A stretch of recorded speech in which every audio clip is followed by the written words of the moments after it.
Welcome to the deep dive. You know how we do it. Grab some fascinating sources, a big idea, and pull out the real gems for you. Today, we're tackling something pretty foundational in finance philosophy, Robert Kiyosaki's 4 financial quadrants. Ah, yes. ESBI. Exactly. Employee, self-employed, business owner, investor. We've all seen that diagram, right? And for ages, the sort of unspoken promise was, freedom means moving. Yeah. Shifting from the left side, E and S. To the right side, B and I, that was the path. That was the path. But we got this great question from a listener that really made us think, is true wealth, real freedom, is it just about which box you're in? Like, is it just some mechanical switch you flip? And that question, it cuts right to the chase. It's exactly what the source material we dug into explores. We found this really insightful dialogue. It basically argues that if you only focus on the how of earning the job titles, the structures you're missing, the entire point. The sources pretty much immediately push back on seeing the quadrants as just economic boxes. So our mission for this deep dive is to explore this really powerful idea from the material. Money isn't just a tool.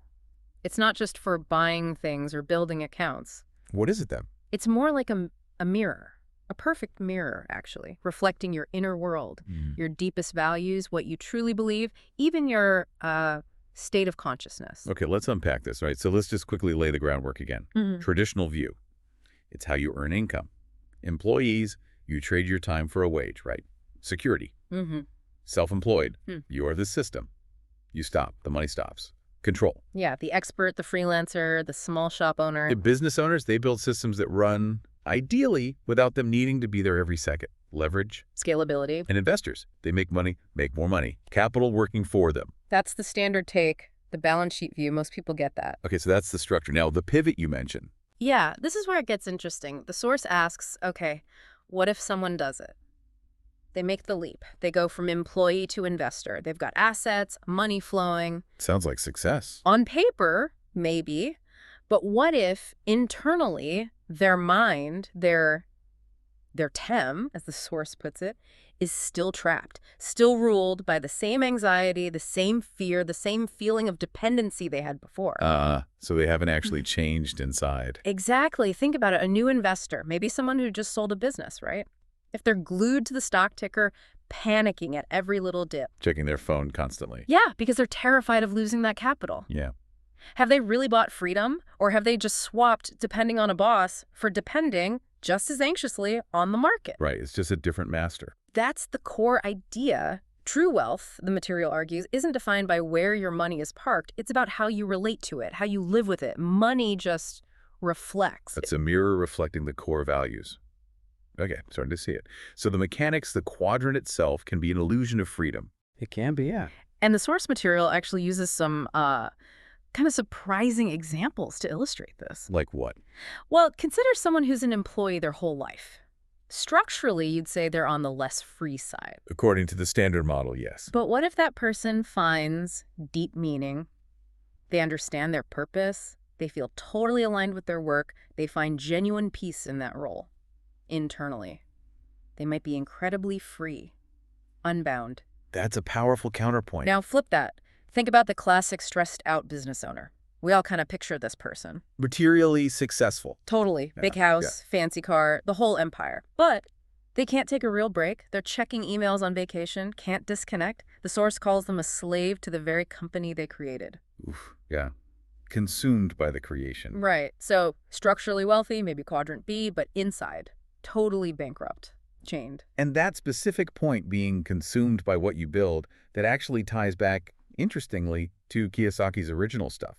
Well, the material reminds us, his rich dad lessons. Yeah. They weren't just about how to structure a deal or buy an asset. The foundational part was always about teaching how to think, how to adopt the mindset of a free person first. So the internal state comes before the external strategy. It dictates the quality of the success, you could say. You can have money, but without the right mindset, you don't necessarily have wealth or freedom. Okay, wait.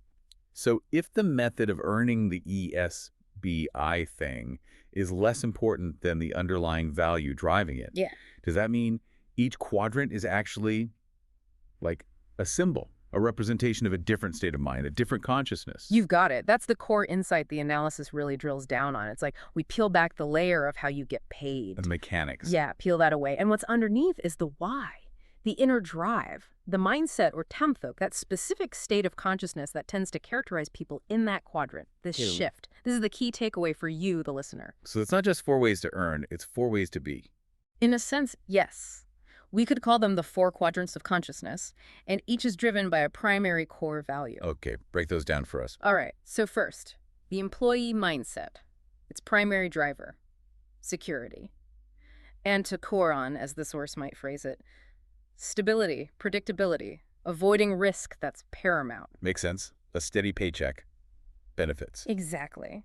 Then, the self-employed mindset. This one lives for control. Keemsot. They want to be the master of their domain, responsible for everything, often resistant to delegating because, well, nobody can do it like they can. The expert, the artist, the consultant, who is the business. Precisely. Third, the business owner mindset. This is driven by creation and organization. Sankabatur. The satisfaction here comes from building something bigger than oneself, designing systems, leading teams, scaling up. Building the machine, not just being the machine. Right. And finally, the investor mindset. This one operates from a place of free flow. Dongchaekalo. They see money as energy. They understand and, importantly, trust the cycles of growth and decline. There's a certain detachment from the day-to-day ups and downs. Wow, okay. Security, control, creation, free flow. Those are very different internal drivers. Very different. So if we look through this lens, the real difference between, say, someone who struggles financially and someone who builds lasting wealth. Yeah. It doesn't start with the bank balance. It starts with which of those mindsets is dominant? Which value are they serving? That's the argument. The mindset dictates the actions, which produce the results. Here's where it gets really interesting, though. Because that investor mindset, the free flow one, it implies a lot of trust, right? Letting go.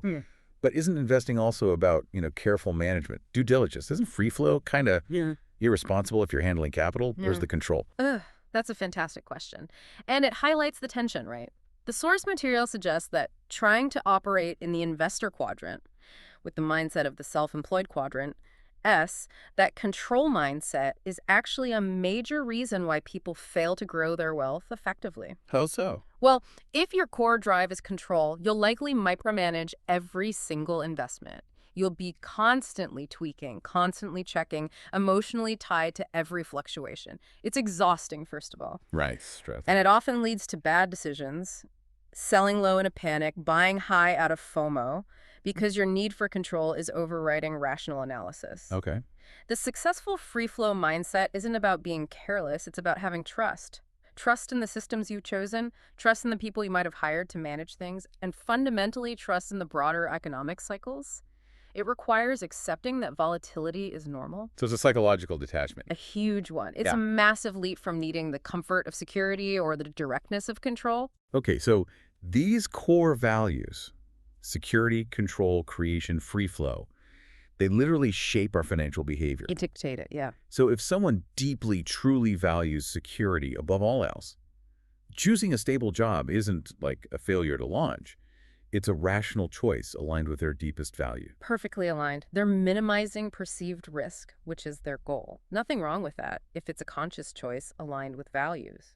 And conversely, if someone is driven by creation, by building things, they'll naturally find themselves drawn to bigger problems, needing systems and teams, pushing them towards that B quadrant. Exactly. But the source material adds another layer here, which is really interesting, the value of service. Well, service. How does that fit in? Well, if your core value isn't just security or control or even creation for its own sake, but it's genuinely about serving others, enriching the world, then your financial activities take on a different meaning. Financial success becomes the fuel for the service, not the end goal itself. You build the business or invest successfully so that you can deliver that service on a larger scale, make a bigger impact. The motivation is fundamentally outward focused, not just personal gain. And that kind of motivation probably leads to pretty sustainable success, I'd imagine. Often, yes, because it's driven by something deeper than just profit. Okay, this really explains why just trying to switch quadrants is so hard. I've known people Heck, I've probably done it myself. You read the book, you get excited. You write the resignation letter. Exactly. Or you buy a few stocks online thinking, right, I'm an investor now.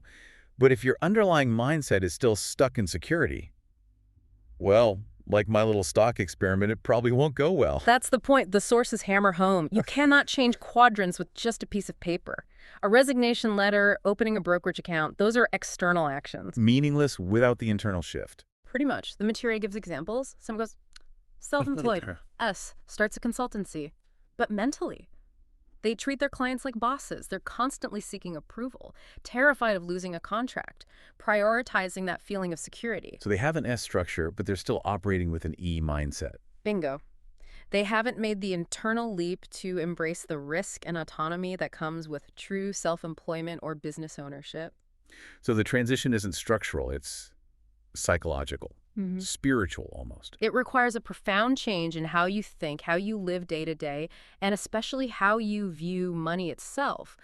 Money has to stop being this source of constant stress or this thing you rigidly control. Then become? And start being seen as a tool, sure, but also as feedback, as a lesson even, a lesson in developing inner freedom, until that fundamental mindset shifts away from fear and scarcity towards perhaps abundance and flow. You're mentally stuck, regardless of your job title or portfolio size. That is, yeah, that's a powerful reframing. Your whole financial life just reflecting your internal value system. So, Okay. bringing this home for everyone listening, if wealth isn't just the number in the bank account, if it's not just about being on the right side of the quadrant, what is it? What's the definition of true wealth according to this perspective? The source offers a very clear definition, actually. True wealth is achieved when you are no longer controlled by money. Meaning, The fear of not having enough or the obsessive desire for more stops being the primary driver of your life choices. okay, so you're not a slave to it, basically. Exactly. Instead, you've developed the skill, the consciousness to make money serve your highest values, whatever those might be: service, creation, freedom, family, experiences. You dictate the terms, not the money. They define success by how aligned your life is with those values, not just by accumulation. And this ties into what, for me, was maybe the most kind of radical idea in the whole analysis. Which was? That true wealth is fully realized when you internalize that you need less to live better. Yes. The sufficiency principle. Right. It flips the script completely. Wealth defined by sufficiency, alignment, inner peace. Not by surplus or having the most. It's a different game entirely. So that really sums up the journey we've taken, doesn't it? Yeah. We all exist within one of these quadrants of consciousness: security, control, creation, or free flow, whether we know it or not. We're all operating from one predominantly. And the real work isn't just about frantically trying to change our job title or investment strategy. It's about waking up, becoming aware of which mindset is currently running the show. And then consciously deciding if that's aligned with who you want to be, and if not, how to start shifting toward a state of greater inner freedom. Towards a higher level, maybe. Perhaps. And that leads to this final thought from the source material we looked at. It's quite profound. Lay it on us. When you become truly conscious of your own inherent value, your innate worth, independent of your job or bank balance, you stop needing to constantly chase external validation or success. Because, fundamentally, you already are success. Your life then just becomes about organizing your affairs, including your finances, to reflect that inner truth. Wow. Okay. You already are success. That lands. So what does this all mean? Well, it means the journey to what we typically call financial independence. It might be less about mastering spreadsheets and more about some serious, honest reflection on what you really value. The inner work preceding the outer results. Definitely. So we really encourage you listening. Think about it. Which core value, that deep need for security, the drive for control, the joy of creation, or the trust and free flow, which one feels like it's steering your financial ship right now? Be honest with yourself. Yeah. And based on everything we've unpacked today, what's maybe the smallest internal boundary, the smallest assumption about money or security or control that you could gently challenge this week? Just to see if you can nudge your actions a tiny bit closer to what feels like your deepest, most authentic personal value? A small shift can start a big change. Go explore that idea.